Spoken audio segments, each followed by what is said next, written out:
Hello and welcome to Global Methodist Voices Stories from North Georgia. It's good to be back with you for another week. We're excited for what God is doing here in North Georgia and to the ends of the earth.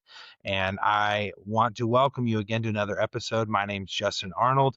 I am an ordained elder in the GMC serving in Redwine Methodist Church in Gainesville, Georgia. I was asked to say that, so there you go. You have it now. And something interesting about me is that I don't like to dress like I'm a pastor.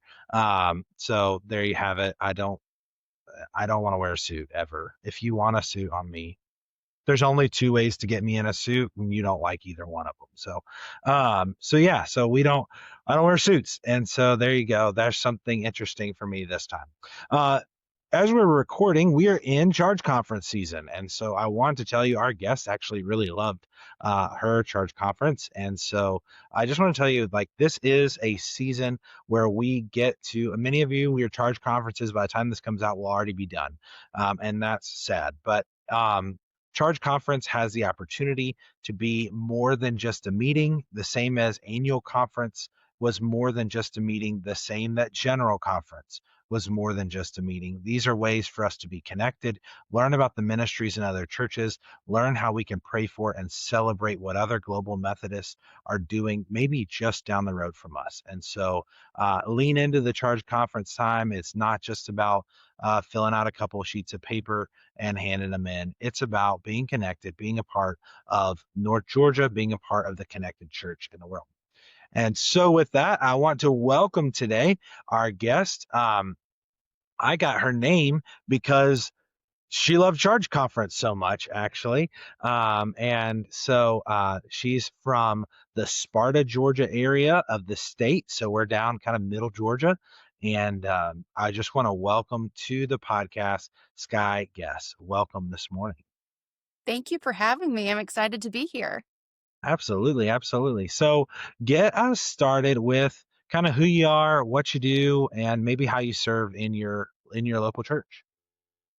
So like Justin said, my name is Skye Gess. I am the elected Solicitor General for Baldwin County. So what I do in my regular day to day is I am a prosecuting attorney that I prosecute all the misdemeanors for the county of Baldwin. So I've been a prosecutor for close to about 15 years now. And as far as my church goes, Pierce Memorial here in Sparta. I am a member, but have been fortunate to serve on the board of trustees. And then now we've moved to one church board. So I am a co-trustee for the church, as well as we founded a visionary committee to talk about where our church is going, how we're going to lead into the future, and how do we pass the torch to the next generation. That's awesome. So you serve as lady of the church, which is amazing, and obviously are passionate about what's happening both in your local church because you've cared about the facilities, the contracts, all the things that come with being a trustee, as well as being just engaged in charge conference, engaged in what's happening within the connection, and so. To me, that's really cool. Also, we already found out we know a mutual person, but that's for a different time and a different story. Um, so what um, what about Charge Conference? Since we're in this season, you've just experienced it, and y'all got to host your district. Um, what were some things that jumped out to you in just a positive way in this season?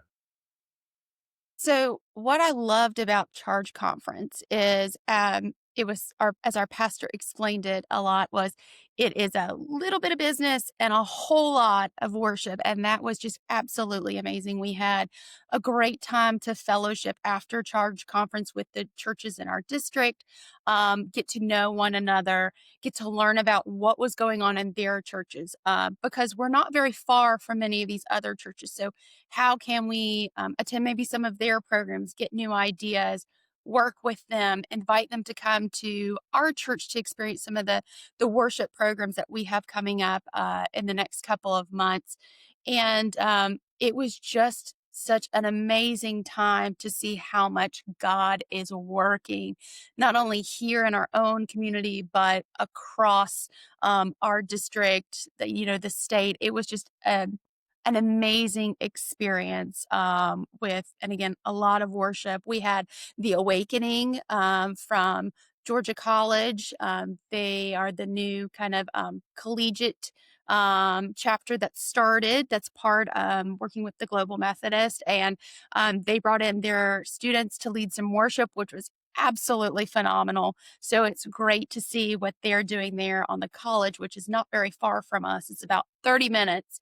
So that was just great. And then just feeling the connection that we're building these important relationships because and I think that just goes back to the we are one body in Christ, and it was just an amazing experience to be a part of.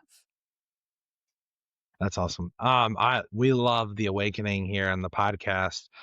We love Tate Welling down there at Georgia College and all they're doing. And I know they're in a new fun season of ministry, finding a new place to worship, some new donor sources. So if you're listening to this, not to take away from our thing, but if you want to support what's happening in campus ministry, it's real ministry. They're dealing with real kids and real faith and real issues happening in lives. And so Tate and their team are just doing awesome over there. And so it was cool to hear that.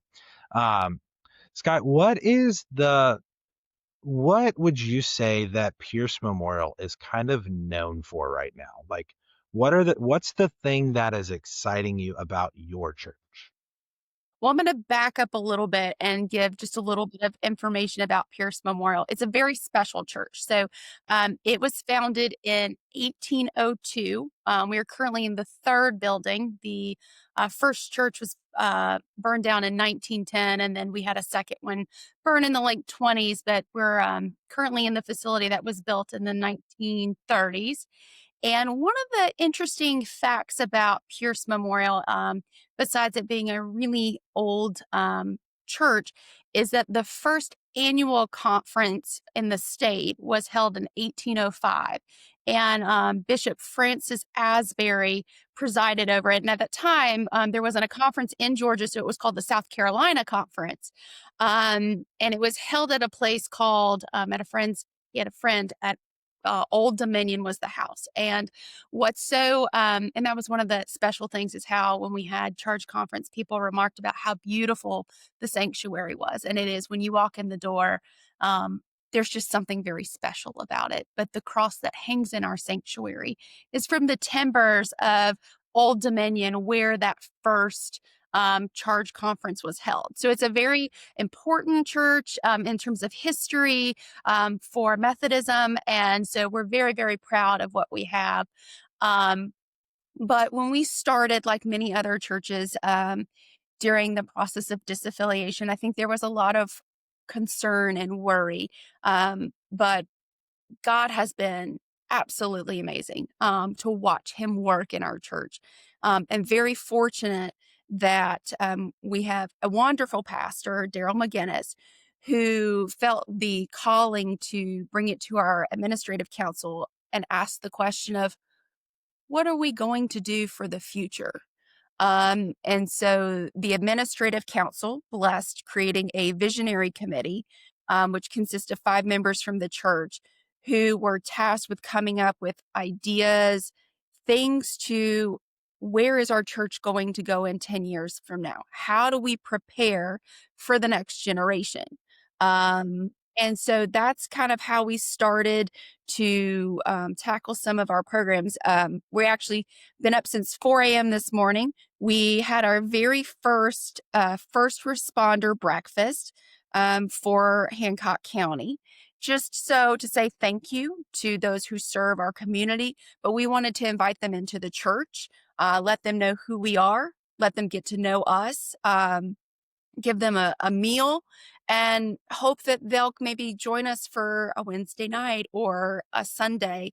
So really, I think that's one of the important things that our visionary committee is putting forth that the congregation has adopted is making sure that we're being proactive, we are getting out there in our community, and that people get a chance to know that we're not just the church on top of the hill over there by the cemetery, that we are alive and well, and God is moving and working, and we want them to see that. So that's one of the things that we started, that was put forth, and our congregation has adopted. So it's great to see all the members from our first responders, from our officers, our EMS. Just a great morning. Oh, that's awesome. Yeah, finding ways to engage with people is huge. And um, honestly, that's how I got into podcasting. It was like, how am I going to meet people? And I could invite people onto a podcast, in 2021, and that's how this all started. So finding ways to engage your community, get them to know who you are. It's good to get them in the building, but really they they learned who the church was this morning as they met y'all, not as they saw even the really, really, really cool artifact uh of the Asbury, the cross from the building that Asbury presided in. I mean, he got to meet you and he got to meet others in your church. And so that is um man, that's awesome. Um Go ahead. Yeah, we're so kind of we're a smaller church, so we have about 65 members that attend, 65 people that attend each Sunday, but we have 116 members. And I think that was one of the things that was a little concerning, is we're a small church, but we can be very, very mighty. And so we started looking at, you know, we started off looking at three different categories, making sure we're getting out there to minister to people, working towards missions, ways for us to serve, and then ultimately looking at, well, we might want to expand a little bit because we've actually experienced growth. We've gotten new members into the church, which has been wonderful. But with outreach, we're hoping to gain even more membership. Um, One of the other things that we started doing is we have our Wednesday night Bible study. And there's about 10 to 15 of us that attend regularly.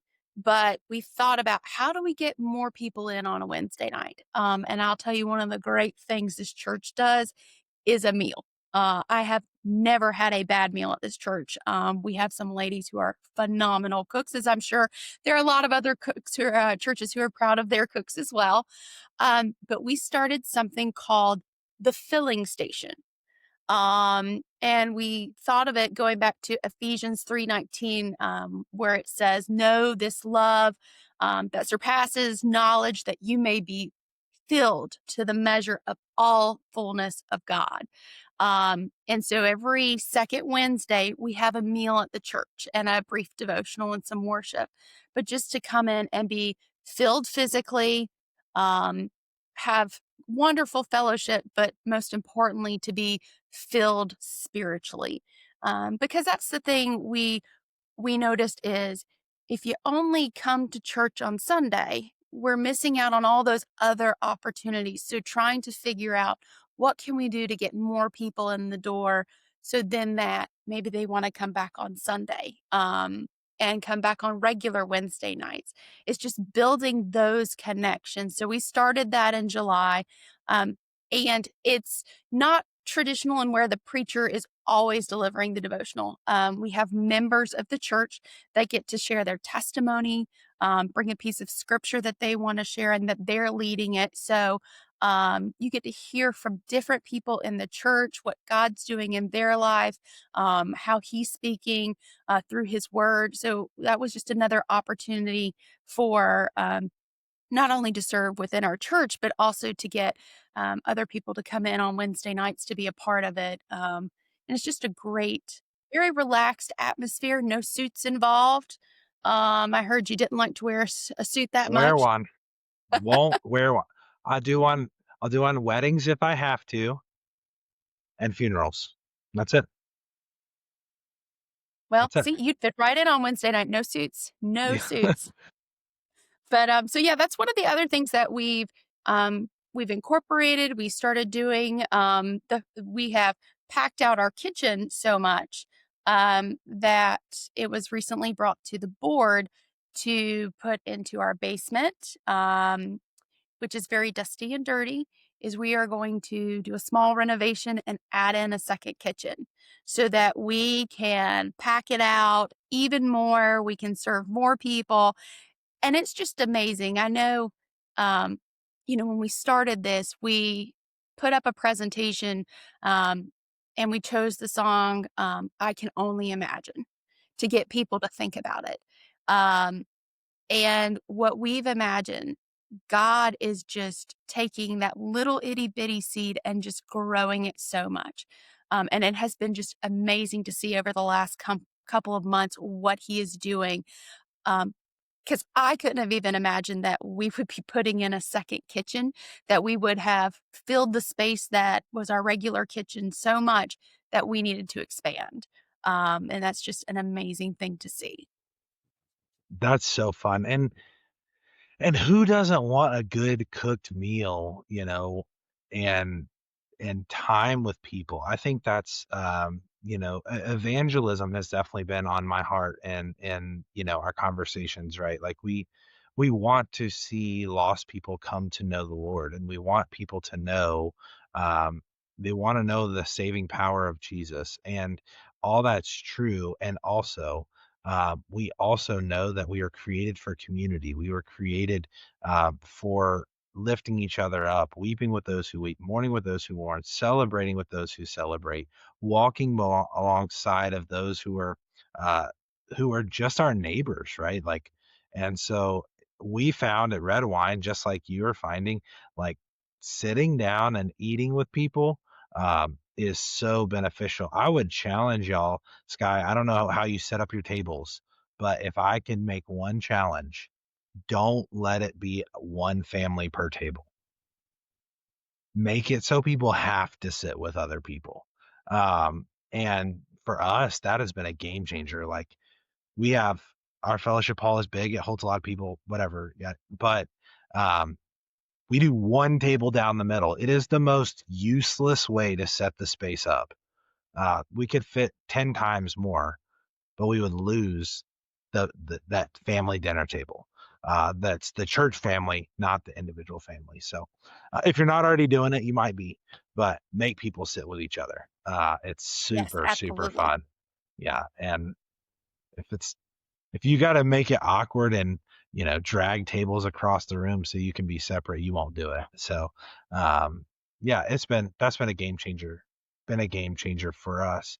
Um, One thing that we believe in as Christians, especially in the GMC, is the priesthood of all believers.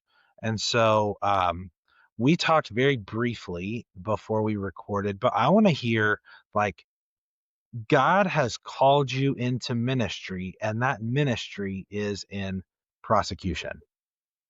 Can you talk about how, like, God is using, how you've seen God at work in what you do on a Monday through Friday basis outside of your local church, um, like to help bring people into wholeness and restitution and all the things that I'm not even sure I need even know how to ask about.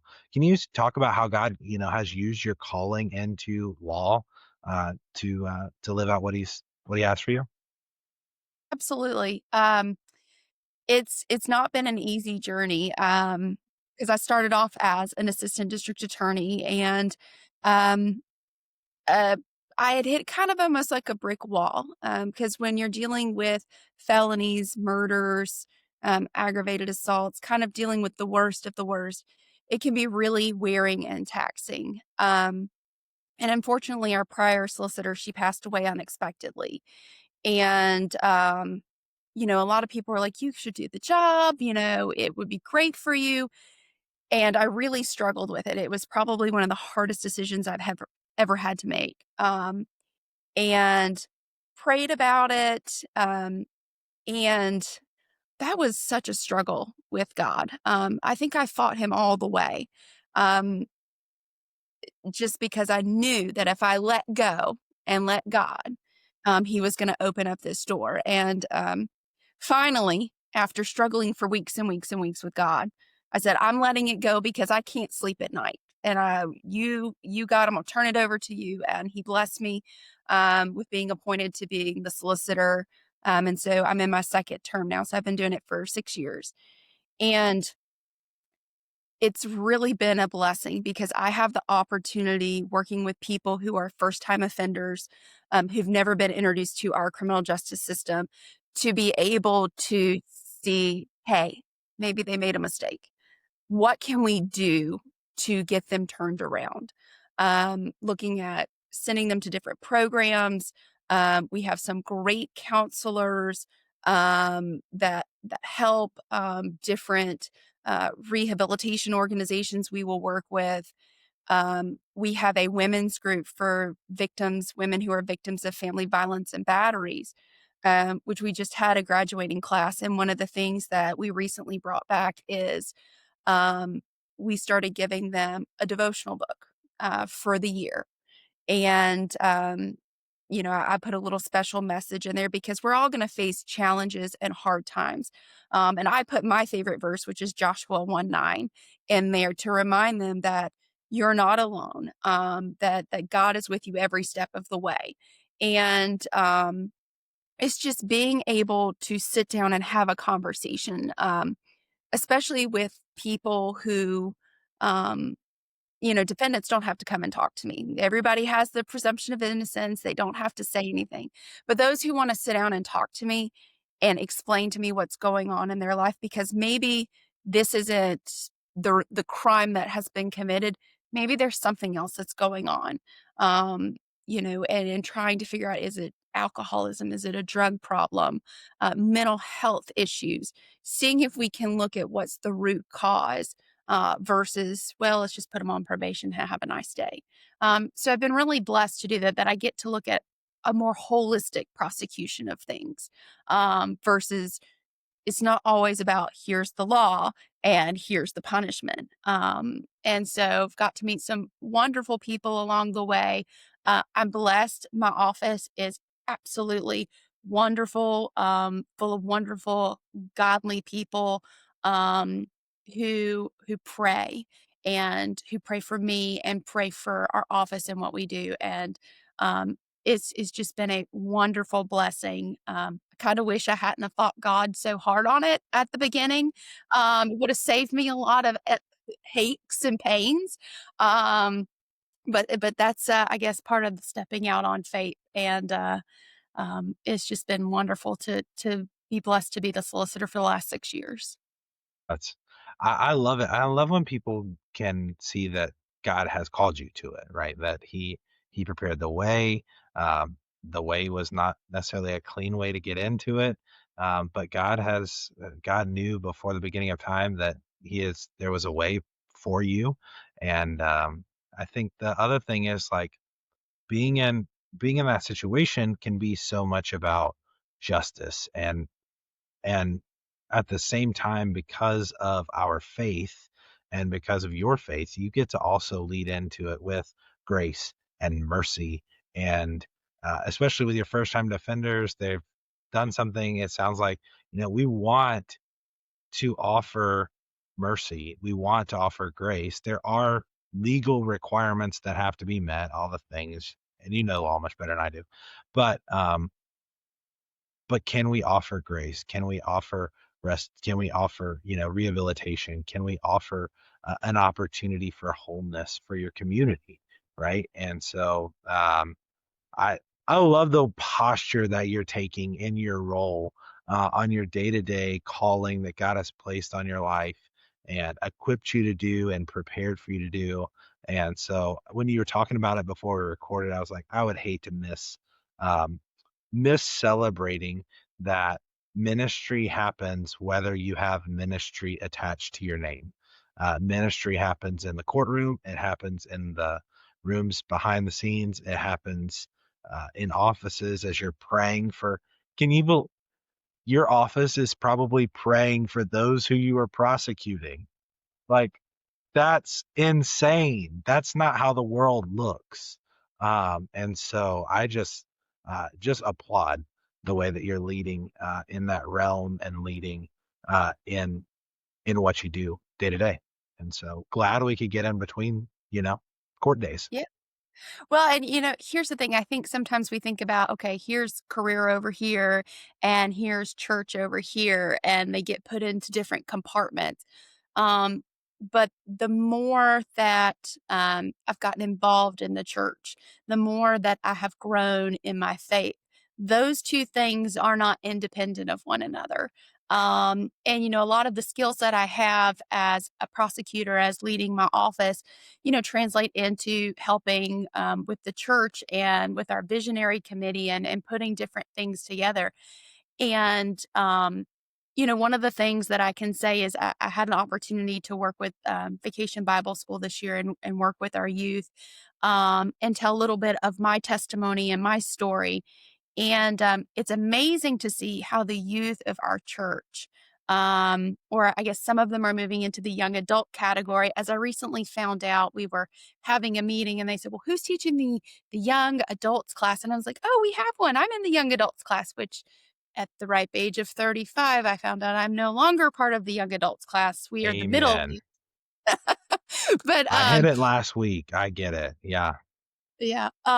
But they said, we need like the 18, 19 up to 26, that college age kids. And I was like, well, I feel like I should be in that class, but okay.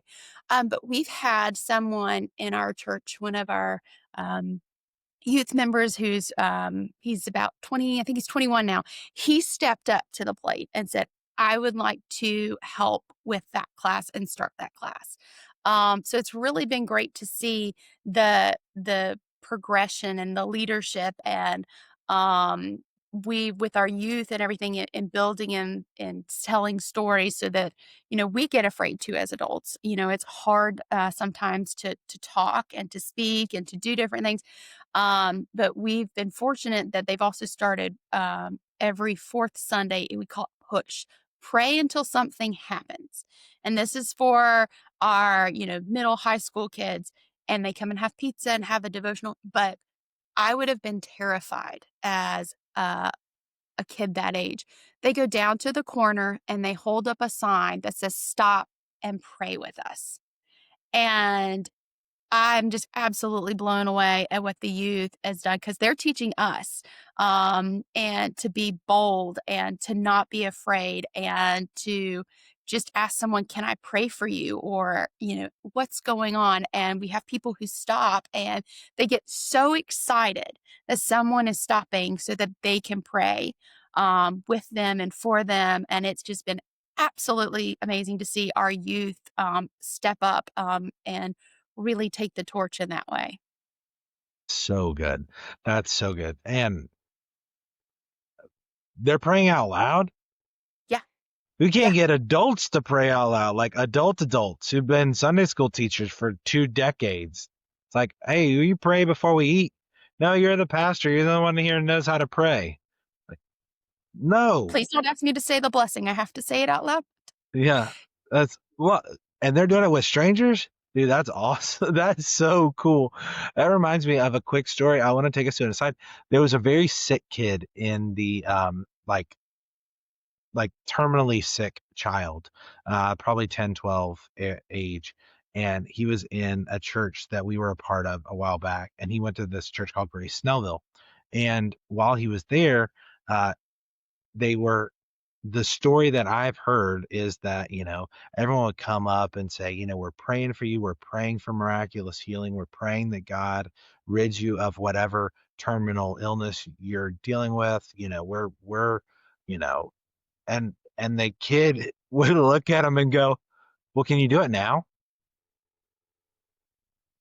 Will you pray now? I want to hear it. Like, I want to hear how you're doing." And so the kid is now leading their church into figuring out, are they actually going to pray for somebody? Are they just going to say they're praying for somebody? And y'all's youth are doing that. Are we going to say we're praying for people? Are we actually going to hold up a sign and say, "Tell us why we're praying. Let's pray"? That is That's unheard of, honestly. I love it. That's great. We've got some amazing prayer warriors within our church. And I know when I've faced difficult times, and, a lot of times I think that's one of the ways my faith has grown is being able to walk up to someone in the church and say, "Hey, I'm struggling with this. Would you please pray for me?" And I know without a shadow of a doubt, those people are praying, and some of them are like, "Let's pray right now." And that's just an amazing ministry, witness, and it's just amazing. And to see the youth do it, like I said, I would have been the person like, "I'll just hold the sign. Let me stand in the back here." But they are just, it's just amazing, and so glad that our church is supporting that program, because they're going to be the people who are going to take the torch and lead us into the next generation. And it's just been a wonderful thing to see them do, and just God is really, really moving and working. It just, they surprised me. We played Bible trivia, and their answers were, I was like, "How do y'all know all of this?" And they are some just very, very smart kids that love the Lord, and it's just such a blessing to see that each and every Sunday. So we just are very blessed in that. Our Um, our youth are our youth are taking seriously as a nation, not just in the GMC, not just but the youth in the nation, it seems to have the spark of revival. And we're hoping to just help pour gasoline on that fire and let it explode and not quench it because they are, from what I'm seeing, what I'm reading, uh, like a hunger for the word of God, a hunger for the truth of the Bible, a hunger for godly relationships, godly friendships, godly ways of living is like on the rise right now. And so if you're not seeing it, pray that the revival with Spark would find where you are. But yeah, it's not surprising to me that the youth are whooping the adults in Bible trivia because uh, we had a season where it was the most sold, least read book in the nation, in the world. The Bible was the most sold, least read book in the world, and it's becoming the most sold and also becoming the more read book. And so that's super fun. I'm glad you're getting to see it. We have a lot of unchurched youth in my church right now, so we're just trying to keep everyone alive these days. It's been super fun, but I'm glad they're showing up. Keep coming if you're watching this. But Well, and, that's the other thing is keeping, we wanted to make sure we keep the youth engaged, but then also making sure that we're keeping our adults engaged. And really that going back to that community aspect. So you have the kids who are out there who are asking people to stop in the community and pray. And then one of the other things that I'm super excited about, and I'm not sure when this will air, but hopefully it'll air before November the 1st. We are having a women's brunch for Fruit of the Spirit. And we have asked members from churches all across the county to come in. And there are different women who are taking each fruit of the Spirit and are going to share. Um, the message that God has laid on their heart for each one of those fruit of the spirits. But it's just really trying to invite the community in so that then we can all go back out and share what God has laid on our heart. And so we're really excited about that. Just trying to be active. Sometimes it feels like a lot of different things. Like we had our first responder breakfast, we just had our youth push on Sunday, and then now we have our women's brunch this upcoming Saturday. But it is wonderful to be active and engaged in the community and getting people in the door. And that's one of the things we wanted to change when we started this whole process is, are we going to be reactive, or are we just going to stay status quo? Or are we going to go and be active? And that's the thing. Even though we have an older congregation, I am so proud of them that they have embraced all of these new ideas and the challenges that have come with it, that they've all stepped up and they said, "You know what? Yep, we're going to do it. We're going to hit the ground running and we're going to try it." And so that's just been really good to see that we have our older members of the church who are just saying, "Yes, we are excited to watch the younger people and the younger generations really start to become more active and ready to start helping lead the church into the next um, 10, 15, 20, maybe the next 100 years, who knows? But that's really exciting, that we've started to see kind of the activity ramp up a little bit. Although sometimes it feels like a marathon, but we are so excited for that.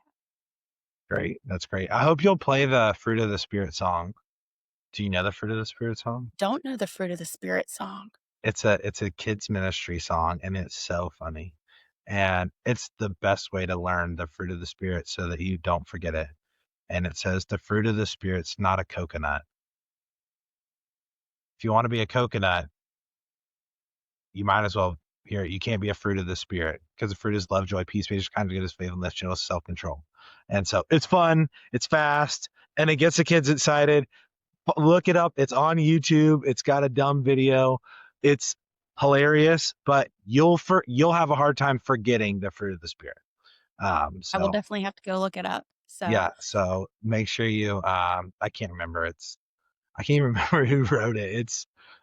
There's a couple of those funny songs that like you shouldn't know. Except my mom was in children's ministry for 20 years, so I know. well, Had Veggie exposure Tales to were that. really big when I was coming up. I remember Yep. the Veggie Tales and yeah, my brother, and they always had the funny songs and the This one's worse than the VeggieTales songs. It's so hokey and it's so good. So I hope you'll check it out before your women's event and you can play it for them.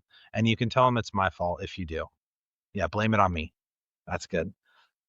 oh, I will tell we have 2 ladies who are leading worship, and I'm like, "Hey, can you sneak this song in for us?" Yeah, they're gonna love it.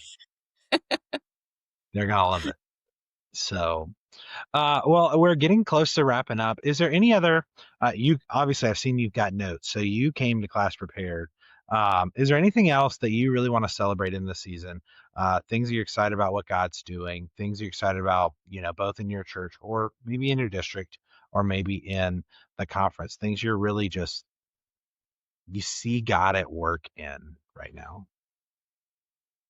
Ooh, there's so many different things because we have a whole list of things for what we wanna start accomplishing next year, which if the church is listening, I promise you it's gonna be okay. We'll take them one step at a time. One of the things that we have been known for in our community is we do a live nativity every year. And it's been great. We have some wonderful shepherds and kings, and just it's a great time. It's great time to fellowship. But one of the things that we wanted to do this year is we actually are going to combine the second night with a Christmas market with the hopes that, someone may come to get some food. We'll have a food vendor there. We'll have little Christmas gifts you can purchase, desserts. But the goal is that maybe someone who may not come to the live nativity to hear about the birth of Jesus, they may come to the Christmas market and I think we're going to send some shepherds out into the crowd to slowly maybe see if we can gather some people in so that they can come hear the wonderful Christmas story. Um, and I was like, that is a wonderful idea to get people involved. And I think that's one of the things I'm most excited about for our church is all of the different things that they are just being the hands and feet of Christ, and that they're willing to step out of the comfort zone to reach out to that neighbor, to say Jesus loves you. Um, it has just been remarkable to see how much they have embraced because change can be a very scary thing. Um, and you always have to worry about when you're tackling new projects, new things, how are people going to receive it? Um, and that's one of the things. Nothing is impossible with God. Uh, and so it has just been remarkable to see how much the church has embraced the new ideas that they are willing and that they are able to take these ideas and put them into action. Um, we started a card ministry. Um, when my grandmother got really sick, was put in a nursing home, that was the one thing her home church back in Noonan, Georgia. every day she was getting a card from a different member of the church. And I remember how much that meant to her. And so that's one of the things we talked about is to some of the people who can't make it on Sundays, for some of our older members who aren't able to get out. We started that card ministry just to send them words of encouragement to people who are on our prayer list who may have never come into the church doors. Um, but they're on our prayer list, that we send them those words of encouragement saying, hey, you may not know us, but we're praying for you. We're praying for healing. We're praying for God's provision. Um, and just that each of these different projects, whether they're big or small, there was a place for everybody to plug into. And we have had people from everywhere say, I want to be a part of this and I want to help, whether it's big or small. And it has just been the most amazing thing to see God work. You can feel He is there. He is in the church. The church is alive and well. And I can't wait to see where we're going to be at in 10 years from now. Um, it's just been amazing. We've been very blessed, and we know God has a whole lot more in store. Yeah. Who can do abundantly more than we could ask or imagine. And so if you've got a 10-year plan, he's got an even better one. So I love it. I love it. Skye, thank you so much for being on the Global Methodist Voices podcast.